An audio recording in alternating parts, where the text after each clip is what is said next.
Mohon maaf saya ulang sedikit bahwa kita diwajibkan puasa dengan tujuan agar kita bertakwa. Tujuan, kalau kita ibaratkan tujuan itu ke arah kanan, sebelah kirinya itu apa? Apa yang menyebabkan kita diwajibkan puasa? Itu bisa kita baca di ayat 185. Kalau tadi 183, ini bisa kita baca di 185. Syahrul Ramadan alladzi unzila fihi al-Qur'an hudan lin-nasi wa bayyinatin minal huda wal furqan faman syahida minkum asy-syahra falyasum. Bulan Ramadan yaitu bulan di mana Al-Qur'an diturunkan sebagai petunjuk untuk manusia dan penjelasan terhadap petunjuk itu sendiri dan juga pemisah antara yang benar dan yang salah. Maka kata maka ini berarti akibat. Kalau bahasa Inggris ini adverb of result. Bukan, adverb of cause. Di depannya, yang di depan itu adverb of cause, yang ini result. Oleh karena itu, siapa yang menyaksikan bulan Ramadan, menyaksikan itu artinya hidup di bulan Ramadan. Falyasum, hendaklah dia puasa. Jadi karena Al-Quran diturunkan pada bulan Ramadan, maka kita diperintahkan puasa.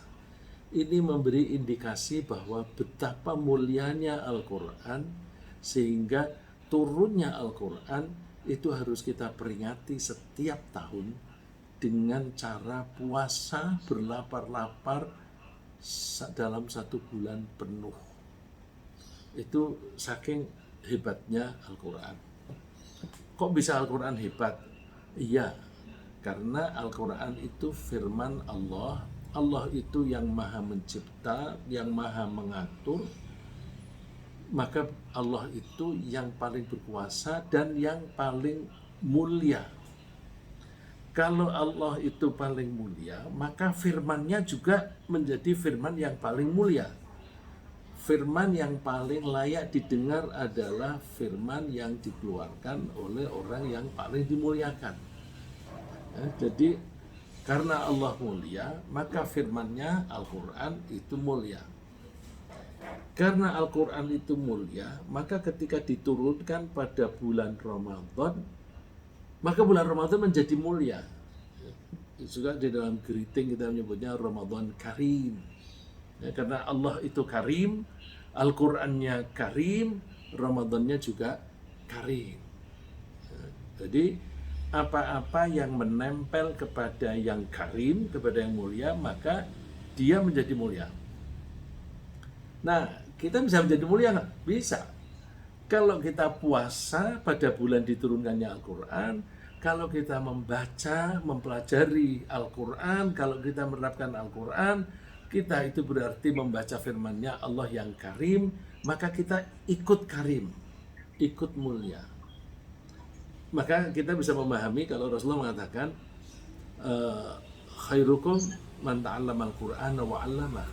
Orang yang paling baik di antara kalian adalah orang yang mempelajari Al-Quran dan mengajarkan Al-Quran. Ya, kalau firman yang paling mulia adalah Al-Quran, maka firman yang atau kata-kata statement yang paling layak dipelajari ya Al-Quran. Maka Al-Quran itu mulia, yang belajar ikut mulia. Nah, oleh karena itu sayang kalau kita membiarkan bulan puasa ini berlalu begitu saja. Ini adalah kesempatan bagi kita. Nah, tadi disebut bahwa puasa ini tujuannya adalah supaya kita bertakwa. Bertakwa itu harus pakai pedoman. Karena kalau kita mau mendekat kepada Allah atau ingin ketemu dengan Allah, mesti pakai prosedur. Kita mau ketemu raja, mau ketemu presiden saja, itu harus ada prosedur yang disebut prosedur protokolnya. Itu pasti harus ada protokolnya. Apalagi mau ketemu Allah, pasti harus pakai protokol. Nah, pedomannya gimana kalau mau ketemu Allah? Al-Quran. Di ayat 185 itu kan ada bagian hudal linnas.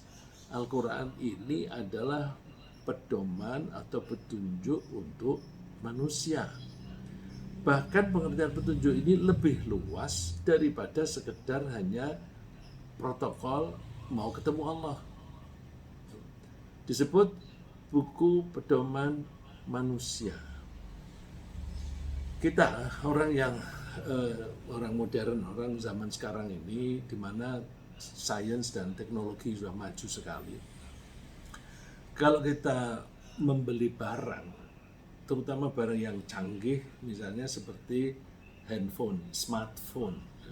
Smartphone itu lebih canggih, malah bisa lebih canggih daripada laptop.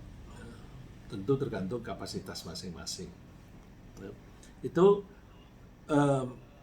kita pasti minta buku manualnya, operational guidelines, ya, buku pedoman bagaimana mengoperasikan HP itu.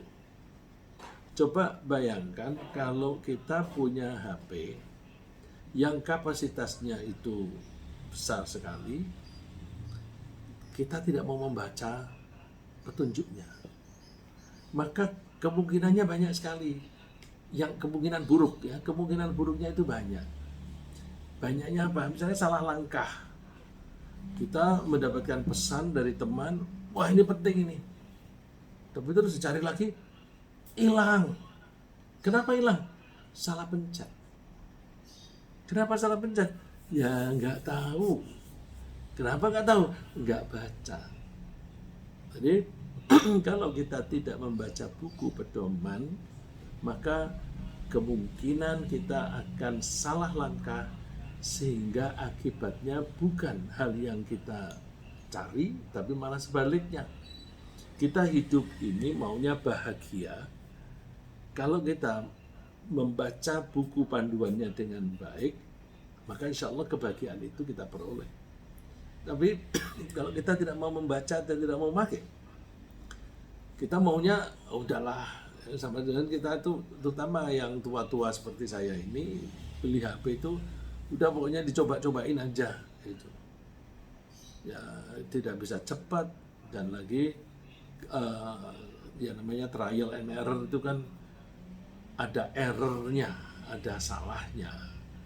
Ya, ketika kita mengoperasikan diri kita salah langkah, ya ternyata celaka kita. Nah, kalau HP masih lumayan, ya. Salahlah HP, rusak. Nah, kalau rusaknya software itu bisa dibenahi lagi. Hardware juga bisa dibenahi dengan cepat. Tapi kalau salah langkah kita, itu membenahinya sulit. Misalnya, ya, yang sederhana sekali, saya bohong sekali aja, itu kan salah langkah. Terus citra saya menjadi jatuh. Kalau saya berdagang, saya bohong, pembeli saya itu sudah ngecap saya ini pembohong. Terus lain kali orang itu nggak mau beli. Bahkan dia akan cerita-cerita pada orang lain, jangan mau beli, jadi riksa, pembohong. Nah, kalau saya misalnya menyadari bahwa aduh salah, lalu saya memperbaiki perilaku saya. Untuk memperbaiki citra itu butuh waktu yang lama sekali. Harus dibuktikan, oh memang sekarang jujur dan sebagainya. Itu harus terus-terusan. Itu pun orang masih curiga. Nah, dia kalau lagi begini jujur, tapi nanti coba ketika ada melibatkan duit yang jumlah banyak, dihantam kita. Jadi salah langkah mengoperasikan diri kita itu bisa biayanya tinggi sekali, biaya duit maupun biaya yang non materi. Oleh karena itu jangan sampai kita tidak menggunakan Al-Quran sebagai pedoman mengoperasikan diri kita sendiri. Sedangkan kita ini ada dua bagian. Bagian badan, fisik, materi, yang relatif dipelajarinya gampang. Yang lebih sulit, ada bagian kita yang sifatnya rohani, atau orang menyebutnya jiwa, atau apapun, pokoknya yang sebangsa itu, rohani, jiwa, mental, itu yang bagian satunya lagi, itu sulit dipelajari. Kenapa yang badan itu lebih mudah, yang rohani itu lebih sulit? Ya karena badan itu kan mudah diamati. Karena mudah diamati, maka kita melakukan observasinya gampang. Dan ilmu pengetahuan itu kan datangnya lewat observasi. Bandingkan dengan kejiwaan. Kejiwaan itu tidak bisa ditangkap dengan mata, dengan telinga secara langsung, nggak bisa. Kalau misalnya salah langkah, bohong gitu, akibatnya bisa macam-macam. Kalau kita mau menganalisa kaitannya antara bohongku tadi dengan orang-orang tidak mau beli itu bagaimana, itu merunutnya sulit. Karena begitu orang sudah kecewa dengan kebohongan saya, dia ngomong kepada temannya ngomong lagi kepada temannya, kita sulit merunut itu. Lalu itu berarti bahwa kita mempelajari hal-hal tentang mentalitas kita, tentang rohani kita, itu lebih sulit.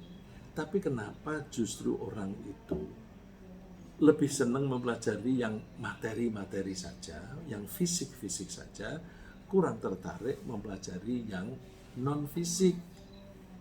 Akibatnya apa? Akibatnya kurang cermat di dalam mengamati yang non-materi. Kalau kurang cermat, ya ilmu tentang itu sedikit. Saya ngomong begini ini nanti ada hubungannya dengan ketakwaan. Ada hubungannya dengan ketakwaan.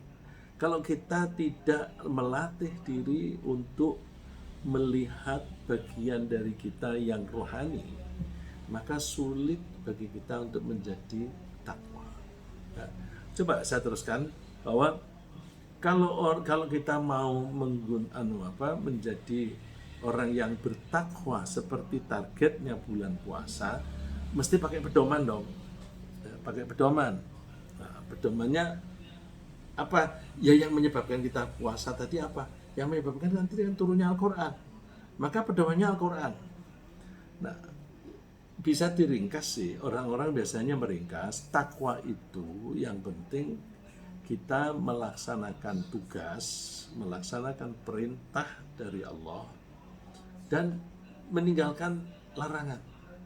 Larangan-larangan dari Allah kita tinggalkan apapun. Kalau kita bisa menjalani dua itu aja, itu sudah masuk takwa. Nah, pedomannya mana yang diperintah, mana yang dilarang, kembali lagi ke Al-Quran. Al-Quran itu seringkali terlalu general, maka perlu uraian. Nah, uraiannya itu diterangkan oleh Nabi Muhammad SAW. Jadi kayak penjelasan Nabi Muhammad itu adalah imbuhan untuk memperjelas makna dari Al-Quran. Jadi oleh karena itu pedoman pertama ya Quran dulu, kemudian keterangan Nabi. Ada orang yang terbalik. Yang terbaliknya itu menekuni sabda Nabi, tapi Qurannya diabaikan. Tidak mempelajari tentang Al-Quran, tapi mempelajari hadis melulu. Itu bisa keliru. Ya, logika yang gampang, contoh yang gampang sehari-hari. Kalau ada undang-undang, kemudian undang-undang itu diberi penjelasan. Kita membacanya penjelasannya dulu atau undang-undangnya dulu?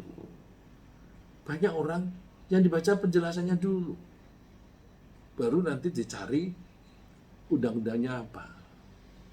Seharusnya undang-undang dulu yang dipelajari, terus kalau kurang jelas kita baca penjelasannya. Dan penjelasan itu kan seringkali tidak semua pasal, hanya pasal-pasal yang dirasa kurang jelas atau yang ambigu baru dijelaskan. Nah, Al-Quran juga begitu. Kalau kita membaca ayat-ayat Al-Quran, ada eh, yang kita pelajari sekarang ya, ada yang dijelaskan oleh Nabi, ada yang tidak. Tapi saya yakin Nabi pasti pernah menjelaskan, pasti pernah, karena tugas Nabi itu litubayyina linnasi ma unzila ilaihim. Nabi Muhammad itu ditugasi memberi penjelasan tentang wahyu Allah, menjelaskan tentang Al-Quran. Maka setiap ayat Quran itu turun pasti dijelaskan oleh Nabi. Tapi tidak semuanya itu kita dapat sekarang. Periode 1400 tahun lebih itu membuat banyak penjelasan-penjelasan Nabi itu hilang. Nah, oleh karena itu kita mesti pedomannya intinya dulu dong, Al-Qur'annya dulu. Kemudian kalau ada penjelasan dari Nabi itu kita pakai untuk sebagai memperjelas gitu. Nah, kalau tidak ada penjelasan dari Nabi, biasanya para ahli, para expert yang seringkali kalau bahasa Arab disebut para ulama itu lalu mencoba menguraikan ini maksudnya apa gitu. Kalau Nabi menjelaskan udah jelas. Tapi banyak ayat-ayat yang tidak ada penjelasan dari Nabi yang sampai ke kita. Oleh karena itu lalu kita mengandalkan penjelasan dari para ahli itu. Saya teruskan kembali ke takwa. Ya. Takwa itu sebenarnya arti aslinya adalah menjaga diri. Takwa itu menjaga diri dari segala bahaya. Bahaya yang bisa menimpa diri kita. Baik bahaya sekarang maupun bahaya yang akan datang. Jadi bahaya yang kita hindari bukan hanya bahaya sekarang saja, tapi juga bahaya yang akan datang. Akan datangnya sampai kapan? Sampai kita dibangkitkan kembali setelah mati. Itu kita harus menjaga diri. Nah, untuk menjaga diri gimana? Ringkasnya, kita menjaga diri jangan sampai masuk neraka. Terus kalau tidak mau masuk neraka gimana? Ya maunya surga. Karena di akhirat itu tempatnya hanya dua itu. Kalau nggak neraka ya surga. Kalau nggak ada di surga ya neraka. Gitu. Nah, jadi takwa itu menjaga diri jangan sampai celaka di dunia maupun di akhirat. Di akhirat itu jangan sampai masuk neraka.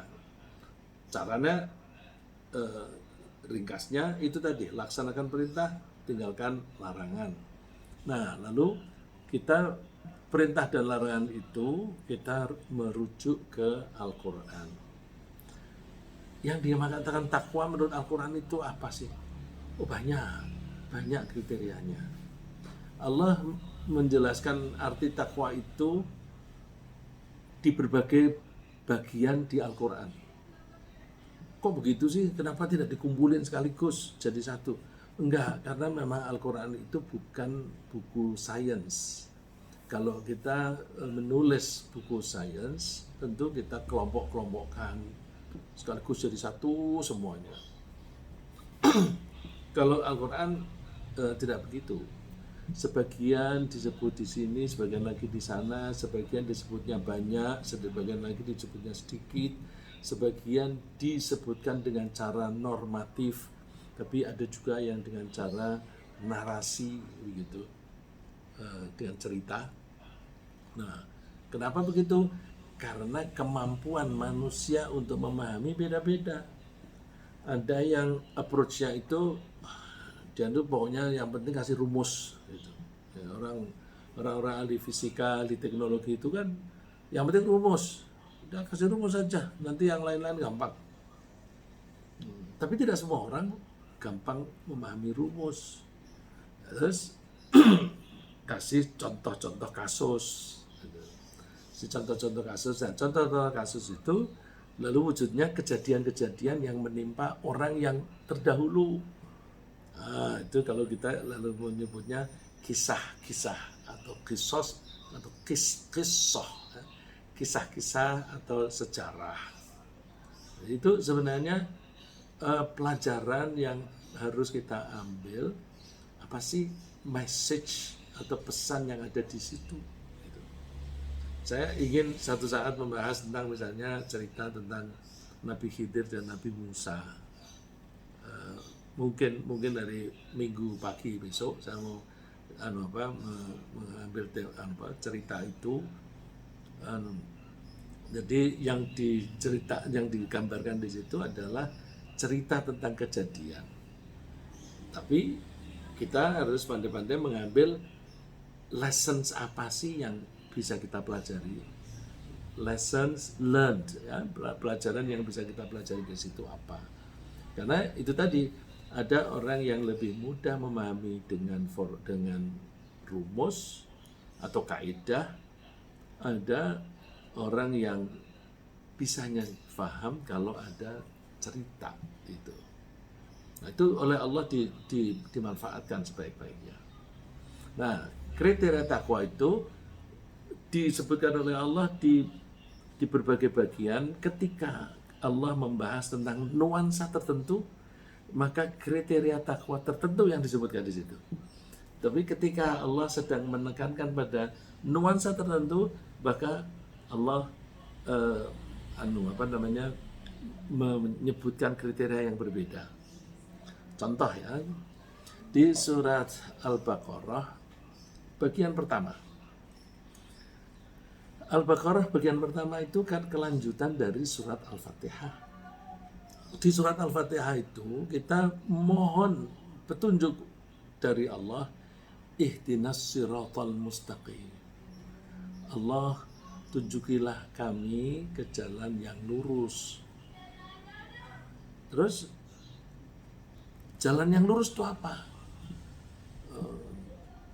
Oleh Allah dijawab, ya aku kasih tahu. Ini.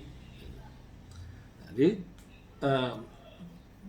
di situ diterangkan ada penjelasan contoh orang-orang yang mengikuti jalan lurus dan yang tidak mengikuti jalan lurus. Dikasih contoh siratal ladzina an'amta 'alaihim ghairil maghdubi 'alaihim waladdallin. Amin. Ini ada orang-orang yang susah dikasih kaidah-kaidah. Nah, terus kasih contoh. Kamu kalau mau mengikuti jalan yang lurus itu loh, orang yang mendapatkan kenikmatan dari Allah, para nabi, orang-orang yang soleh dan sebagainya. Bukan orang yang sesat, bukan orang yang dimurkai oleh Allah. Penjelasannya ringkas. Nanti ringkas ini diuraikan lagi di surat Al-Baqarah. Ya. Terus masih disebutkan lagi ke masalah huda tadi. Ihdina, berilah kami petunjuk. Petunjuknya itu kayak apa? Disebutkan di Al-Baqarah bagian pertama. Alif Lam Mim dzalikal kitabul la raiba fi. Alif Lam Mim, inilah kitab yang di dalamnya tidak ada keraguan, hudal lil muttaqin, sebagai petunjuk bagi orang yang bertakwa. Terus siapa orang yang bertakwa itu? Ada kriteria yang sebagian di sini hanya ada 4 kriteria yang disebutkan yang kira-kira cocok untuk menguraikan ihdinas siratal mustaqim tadi. Nanti di bagian lain yang insya Allah saya sebutkan itu ada kriteria yang berbeda lagi, meskipun ada yang overlap, tapi ada yang berbeda lagi karena nuansanya berbeda. Nah, di bagian awal Al-Baqarah ini disebutkan orang-orang yang bertakwa itu adalah alladzina yu'minuna bil ghaib. Orang yang beriman kepada yang ghaib. Hati-hati ketika mendengar kata ghaib. Ghaib tidak sama dengan ghaib. Dalam bahasa Arab yang satu kedengaran ghaib seperti yang di sini, ada ghaib. Kalau ghaib itu ibu-ibu, bapak-bapak yang dulu pernah sekolah di madrasah, itu suka kalau ada absen, Rani Lestari hadirah, hadir. Terus panggil siapa lagi? Ghaibah, ghaib. Ghaib itu artinya tidak hadir, tidak ada di tempat. Tapi di sini bukan ghaib, tapi ghaib. Ghaib itu adalah saya kira saya sebutkan di situ, yang namanya ghaib adalah alam yang atau ya, alam dan mohon maaf sebentar, saya membandingkan dulu. Ada dua perbandingkan, ada alam ghaib, ada alam syahadah. Ketika saya menyebut alam ghaib, tidak sama dengan kalau orang-orang ngomong dalam bahasa Indonesia alam gaib. Nah, karena orang-orang seringkali menyebut alam gaib itu, contohnya misalnya hantu, jin, itu dianggap di alam gaib. Kalau menurut penjelasan di Al-Quran, itu tidak termasuk yang ghaib, tidak termasuk yang ghaib, meskipun dalam bahasa Indonesia disebut alam gaib, beda. Nah, di alam ini ada dua macam, yang satu ghaib, yang satu syahadah. Saya nyebut yang syahadah dulu. Syahadah itu artinya bisa disaksikan. Jadi alam syahadah adalah alam yang kita bisa menyaksikannya. Menyaksikan dengan apa? Dengan indera, dengan pandangan, dengan pendengaran, dengan bau dan sebagainya, dengan sentuhan. Kalau bisa kita tangkap dengan indera, maka itu termasuk syahadah. Yang kita tidak punya akses itu disebut ghaib. Yang tidak punya akses itu karena memang dimensi ruang dan dimensi waktunya beda. Seperti misalnya surga. Surga itu sudah ada apa belum? Sudah. Buktinya Nabi Muhammad ketika Mi'raj itu Rasulullah sudah sempat menengok surga. Di surat An-Najm itu disebutkan inda sidratil muntaha indaha jannatul ma'wa. Ketika di langit yang ketujuh, Nabi Muhammad itu berada di sidratil muntaha, di sisinya itu ada surga. Berarti Rasulullah sudah pernah ke sana dan itu pegang tayangin ininya, PPT-nya saya kelempar. Ya itu apa namanya? Hilang anunya ya, poin-poinnya. Ya. Jadi surga, neraka itu sudah ada. Tetapi kita tidak punya akses ke sana. Karena kita tidak punya akses, maka itu disebut ghaib.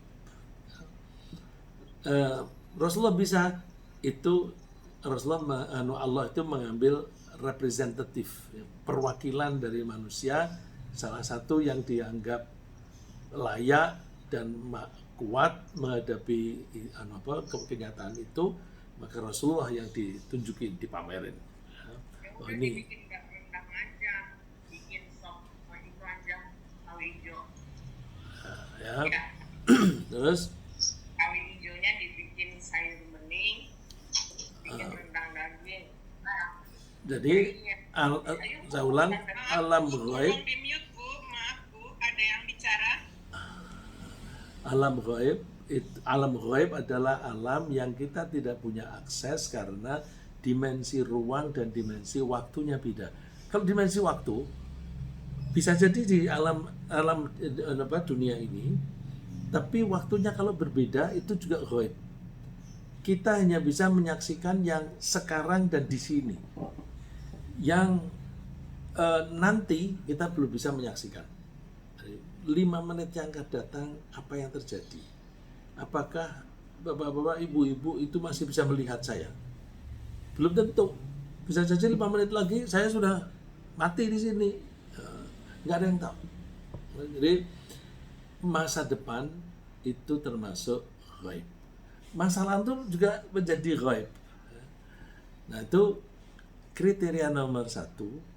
Orang bisa bertakwa kalau dia meyakini adanya alam ghaib.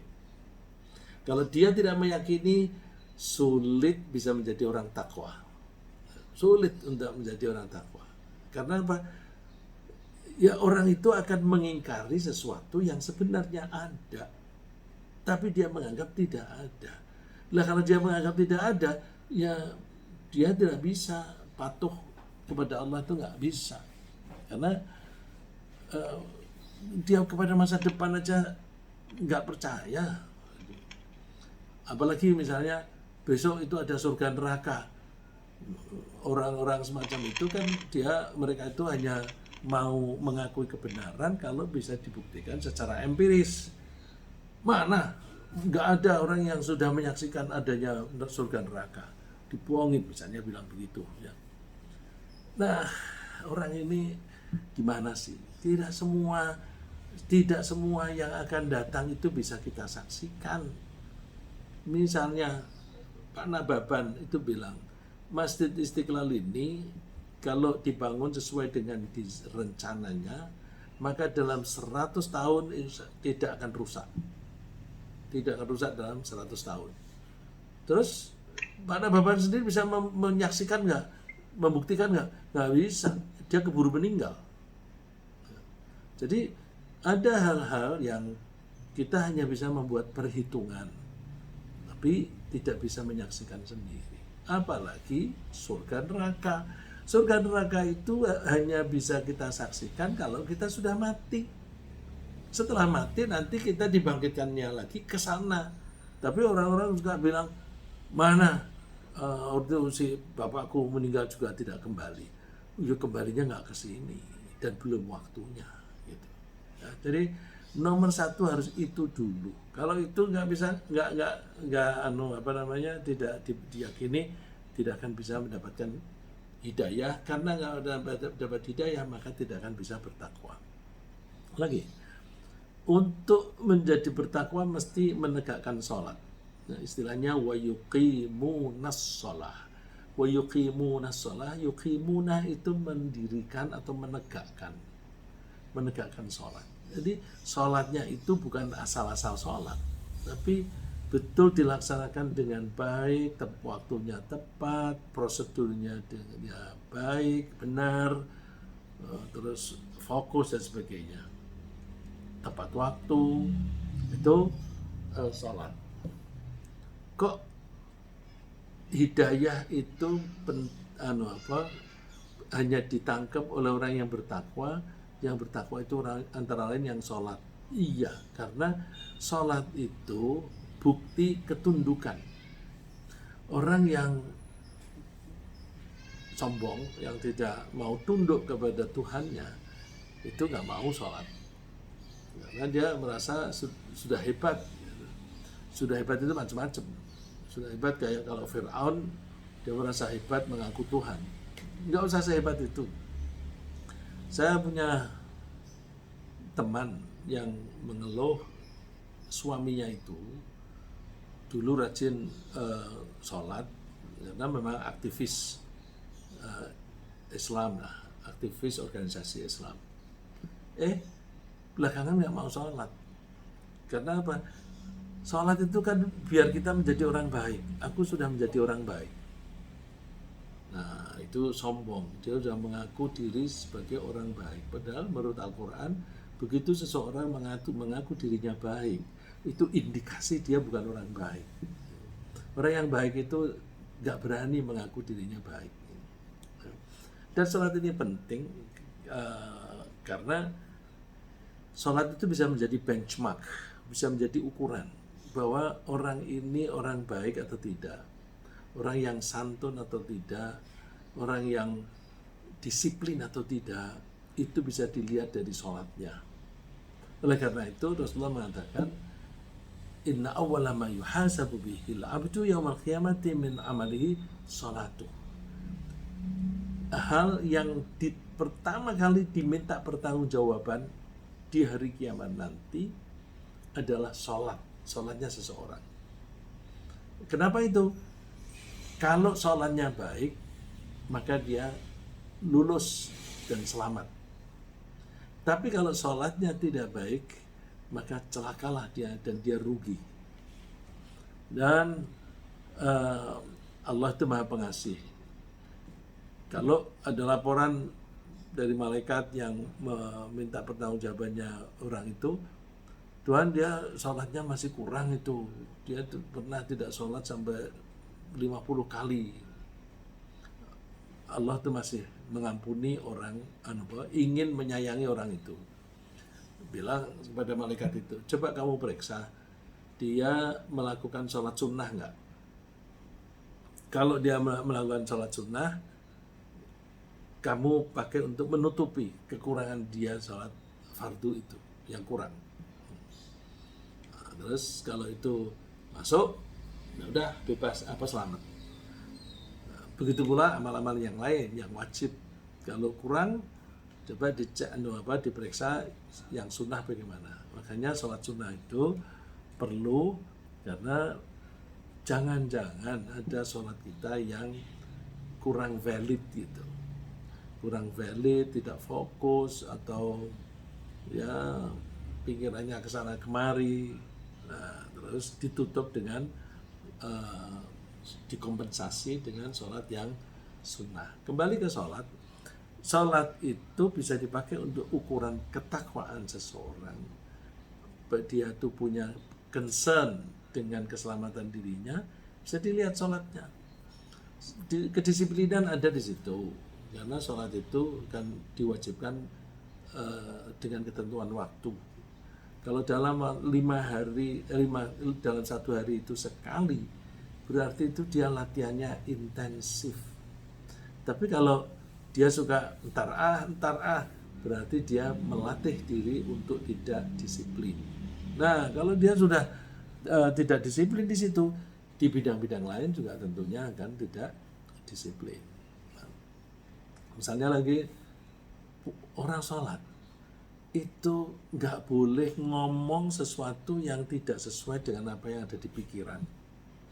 Jadi kalau kita baca itu kita apa yang kita omongkan itu sama dengan yang ada di pikiran kita. Makanya dianjurkan kita itu memahami arti bacaan kita sendiri di dalam sholat. Gitu. Nah, kalau orang sholat dengan memahami seperti itu dan omongannya dan apa pikirannya sama, itu orang itu berarti jujur. Di orang yang sholatnya baik, maka insya Allah kemungkinan besar adalah jujur. Kalau ada orang rajin sholat tapi kok suka bohong, coba dicek sholatnya kualitasnya gimana. Jangan-jangan dia itu hanya gerak-gerik, bergerak, berdiri, rukuk, sujud, tapi tidak dihayati. Atau dia ngomong apa, membaca apa, tapi tidak tahu maksudnya. Karena di dalam sholat itu harus ada keserasian antara omongan dan pikiran dan kelakuan kita. Lagi, kriteria takwa adalah zakat atau sedekah. Sedekah ini bisa menjadi ukuran ketakwaan karena zakat ini fungsinya membersihkan hati, bukan membersihkan harta. Ya, kalau membersihkan harta itu kayak money laundry, cuma metodenya beda. Money laundry korupsi dan money laundry pakai zakat. Nah, itu caranya beda, tapi itu yang dibersihkan hartanya, bukan yang dibersihkan bukan hartanya tapi diri orangnya. Coba kalau kita perhatikan, khudh min amwalihim shadaqatan tutahhiruhum biha. Ambillah harta, sebagian dari harta mereka untuk sedekah. Fungsi sedekah apa? Tutahhiruhum, untuk membersihkan mereka. Bukan membersihkan harta, tapi membersihkan mereka. Wa yuzakkihim, dan wa tuzakkihim, dan mensucikan mereka. Jadi kalau begitu suci atau bersih dari apa? Bersih dari kemusyrikan, dari menyekutukan. Kita ini kan harus mengesahkan Allah. Tapi seringkali orang tidak mengesahkan tapi tidak merasa. Orang yang tidak mau zakat itu sebenarnya dia melanggar keesaan Allah. Kalau kita mengesahkan Allah, maka kita itu menyandarkan hidup kita ya hanya kepada Allah. Kalau ada orang hitung-hitung duit, duitku masih ada 100 juta. Berarti aku masih bisa hidup 10 bulan lagi. Misalnya untuk orang yang belanjanya 10 juta cukup. Masih bisa hidup 10 bulan lagi. Dia mengaitkan hidupnya itu dengan 100 juta. Jadi dia menganggap seolah-olah hidupnya itu tergantung pada uang itu. Berarti dia tidak mengesahkan Allah. Kalau mengesahkan Allah, dia yakin yang menanggung kehidupan kita itu ya Allah. Banyak kok orang punya duit tapi mati. Dan banyak juga orang duitnya sedikit tapi nggak mati-mati. Berarti untuk hidup itu faktor uang itu kecil sekali. Dan itu tidak bisa diandalkan. Nanti atau kalau mungkin beberapa di antara bapak-bapak dan ibu-ibu yang sudah pernah membuktikan aku nggak pernah kok kehabisan duit meskipun kadang-kadang itu nggak ada, tapi ya masalah teratasi aja semuanya begitu. Ya. Terus untuk bisa takwa juga mesti mengimani kitab-kitab Allah. Kitab-kitab Allah itu ada 4, Al-Quran, Taurat, Zabur, dan Injil. Tapi untuk kita, udah yang relevan itu Al-Quran. Kita nggak ngerti Taurat, Zabur, Injil nggak apa-apa.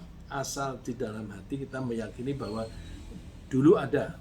Kalau sekarang barangnya yang orisinil yang mana, itu nggak tahu. Itu nggak tahu. Tapi dulu ada. Yang penting hanya mengakui bahwa dulu pernah ada. Yang sekarang, nanti dulu. Itu siapa yang bikin, siapa yang mencetak dan sebagainya. Nah, sekarang yang relevan bagi kita adalah Al-Quran. Jadi, untuk bisa takwa mesti mengimani wahyu yang diturunkan oleh Allah untuk kita melalui Nabi Muhammad. Nah, mengimani ini penting karena tadi yang saya sebutkan bahwa Al-Quran mesti kita pakai sebagai pedoman. Indikasi bahwa seseorang itu menggunakan Al-Quran itu sebagai pedoman atau tidak itu gimana? Macam-macam. Misalnya ketika kita itu punya problem, mau mengatasi problem itu, referensi kita itu apa? Ada orang yang setiap kali menghadapi problem mesti yang dicek di Quran. Apa solusinya? Ada yang seperti itu. Jadi misalnya mau milih, aku mau ambil jurusan apa ya kuliah ini, aku mau ambil S2 atau ambil S3, mau bahas apa ya, terus ceknya di Quran. Tentu kalau Al-Quran jawabannya kalau hal-hal yang teknis begitu tidak eksplisit ya, tapi seringkali bisa terjawab di situ. Kalau kita berdoanya itu benar, insya Allah dijawab dengan baik. Nah, kalau kita itu pakai pedoman, tadi sudah saya bilang bahwa kita akan bisa mengoperasikan diri kita secara optimal dan bisa menghindari kesalahan-kesalahan. Saya teruskan supaya tidak terlalu berlama-lama di situ. Dan berikutnya orang bertakwa itu wabil akhirati hum yuqinun, meyakini kehidupan di akhirat, bahwa kita nanti setelah meninggal nanti akan terjadi kiamat pada waktu itu, lalu kita dibangkitkan kembali, kita akan tinggal di bumi yang berbeda. Jadi bumi kita ini nanti suatu saat akan hancur, lebur, hilang. Ya. Hilang. Kok bisa hilang? Iya. Kalau benda itu asalnya tidak ada menjadi ada, terus kemudian tidak ada lagi, ya bisa. Yang menciptakan itu bisa membuat hilang lagi. Itu apa namanya? Saya kira dulu sudah pernah kita bahas ya, bagaimana kok bisa hilang kembali gitu. Tapi yang penting ini adalah bahwa akan ada kehidupan di akhirat, dan ini akan membantu kita meningkatkan ketakwaan. Karena kalau kita menyadari adanya hari kiamat, berarti kita meyakini bahwa kita akan dibalas. Kalau kita akan dibalas, apapun yang kita lakukan, maka kita akan berperilaku secara bertanggung jawab. Orang yang tidak meyakini bahwa perilakunya akan dibalas, itu cenderung berperilaku seenaknya sendiri. Jadi semau gue. Atau orang yang merasa bebas, free man. Hidupnya menjadi bebas, tidak mau diatur oleh siapapun. Nah, itu kalau orang yang semacam itu, orang lain saja tidak suka hidup sama dia. Jadi dia menjadi pengacau di dalam masyarakatnya. Nah, karena itu besok juga tidak mendapatkan tempat yang baik. Nah, untuk menjadi takwa mesti meyakini itu. Dan untuk meyakini hari akhir itu tidak gampang. Banyak orang bilang, aku percaya bahwa ada kehidupan setelah mati. Orally, ya, secara lisan dia ngomong percaya. Tapi dalam kita beriman, oral itu saja nggak cukup, omong saja nggak cukup, harus dibuktikan dengan actions, dengan behavior. Kalau tidak dibuktikan, itu omong kosong. Maka mesti kita punya visi, punya pandangan yang jauh bahwa besok itu akan ada hari kebangkitan. Terus karena akan dibalas, maka kita mudah-mudahan bisa berperilaku yang bertanggung jawab. Uraian mengenai ini bisa panjang, tapi ini saya berusaha untuk mengambil poin-poin apa saja mengenai takwa.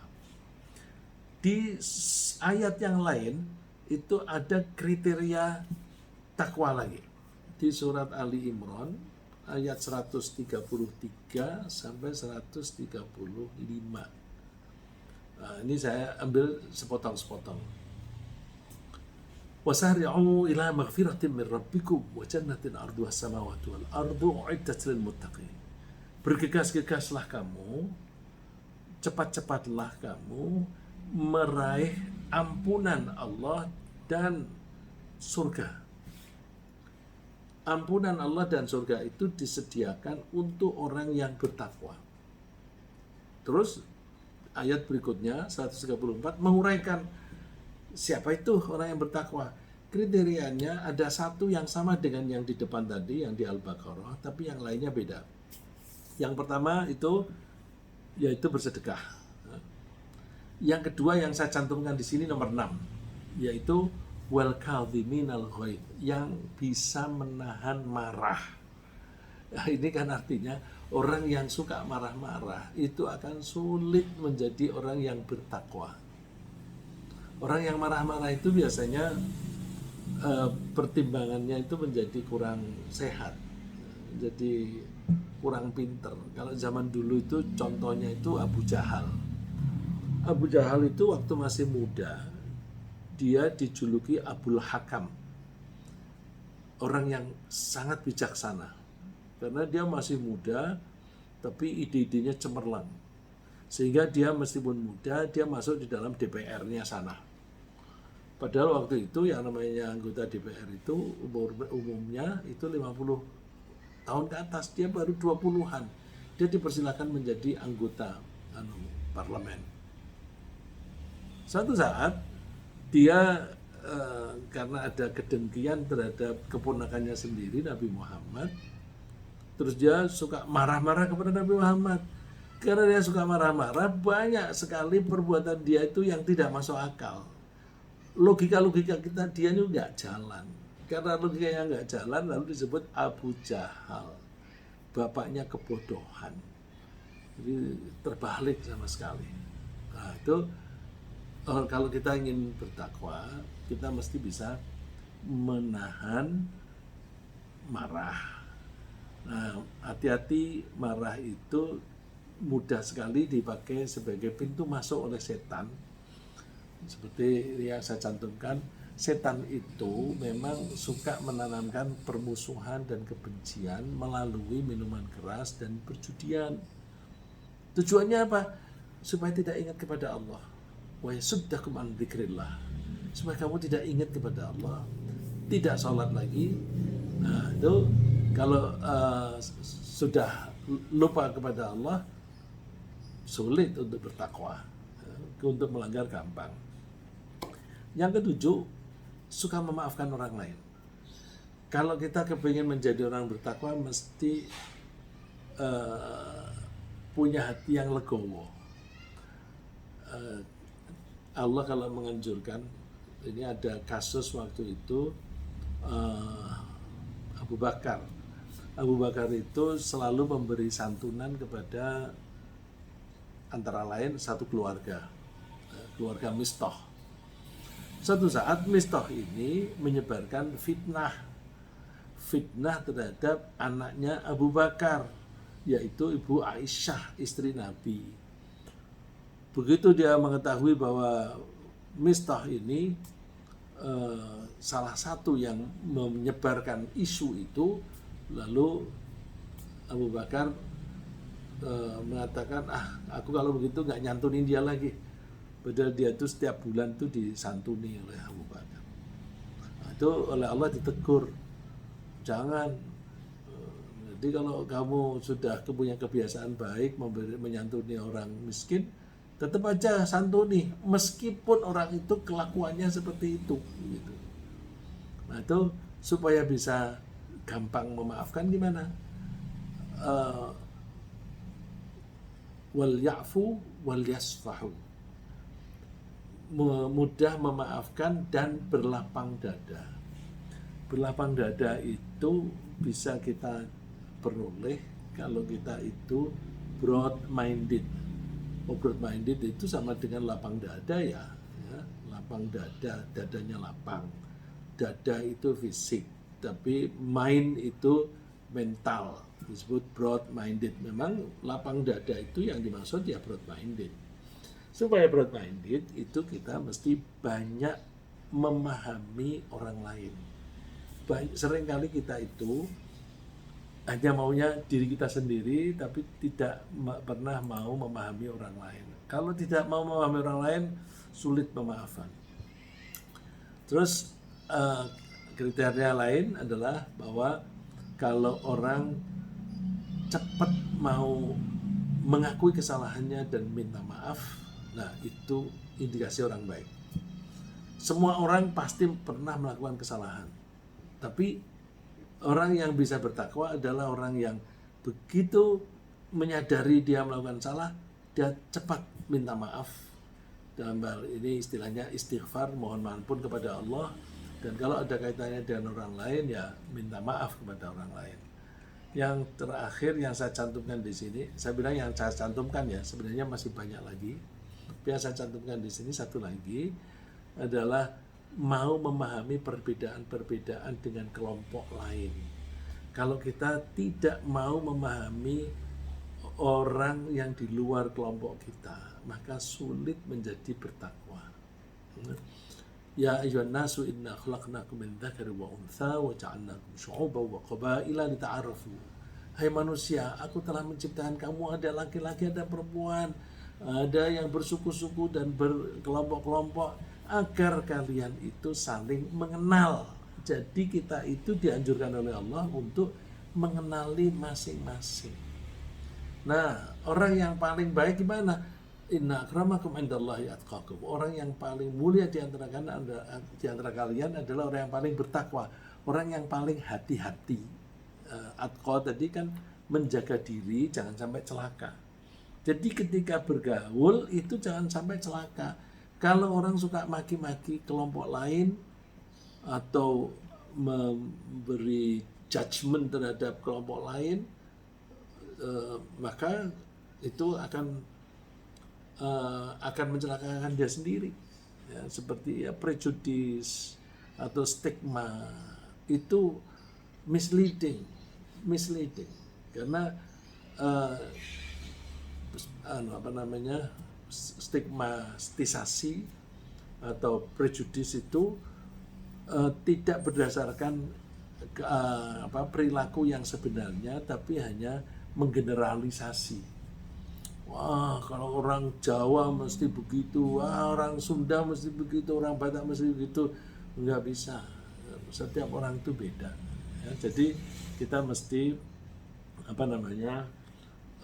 mau mengenali orang lain. Kalau kita bisa bertakwa, maka insya Allah yang dijanjikan oleh Allah, urusan hidup kita menjadi mudah. Ya. Nomor 2, segala problem akan teratasi dan bahkan rezeki melimpah. Nomor 3, tidak mudah difitnah. Mau difitnah macam-macam, tidak mudah kalau kita bertakwa. Nomor 4, dia akan mendapatkan ampunan dan pahala yang besar dari Allah, dan ujung-ujungnya memperoleh surga. Ini untuk penutupnya, ini yang dijanjikan oleh Allah. Nanti bisa bapak-bapak, ibu-ibu pelajari teksnya, atau biasanya PowerPoint-nya dibagi di WA group. Nanti silahkan dipelajari kembali, dan ringkasannya juga bisa dibaca di situ. Insya Allah saya tidak usah baca ringkasannya, sudah jelas, karena sudah jam 7:30. Saya khawatir kalau Bu